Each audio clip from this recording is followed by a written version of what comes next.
په ننګرهار پوهنتون کې د ویترنرۍ پوهنځي لسګونه فارغو زده کړیالانو خپلې علمي څېړنې په یو ورځني نندارتون کې نندارې ته وړاندې کړې.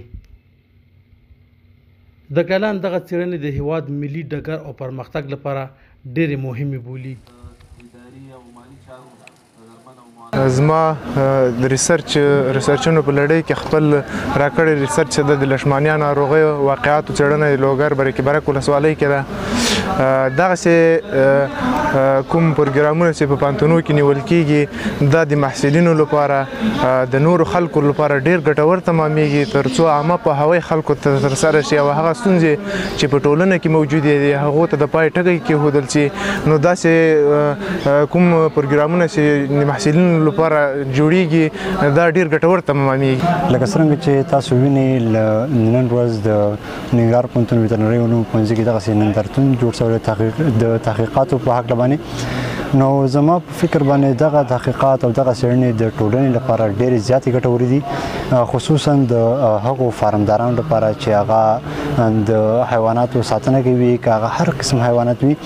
همدارنګه د محصلینو د پوهې د لوړاوي په خاطر باندې ډېر زیات مهم دي او د فارمدارانو لپاره ځکه مهم دي چې دا ټولې تحقیقاتي څېړنې په هغوی پورې مربوط دي. لکه څرنګه چې ما اوس څېړنه کړې ده د پوستکي د ناروغۍ، د حیواناتو د پوستکي د ناروغۍ یعنې لمپي سکن ډیزیز. دا یو ډېر اهم ناروغي ده چې په ټولنه کې خصوصا فارمدارانو ته ډېر غټ نقصان او تاوان اړولی شي. نو د دې د مخنیوي لپاره او د دې تداوي لپاره نو دا تحقیقات موږ ترسره کوو تر څو موږ د دې لپاره حل لاره راوباسو، تر څو دغه فارمداران د دوی د اقتصادي زیانونو څخه وژغورو. د نندارتون کمیټې مسؤلین هم دغه ډول څېړنې او نندارتونونه خورا مهم بولي او وایي دغه څېړنې به تعقیبېږي او نتیجه به بیا په نړیوالو ژورنالونو کې چاپېږي. یا د دې د نتایج چې د یوه کمیټه ده چې په هغې کې مختلف استادان دي له ډیپارټمنټو څخه هغه دا ارزیابي کوي.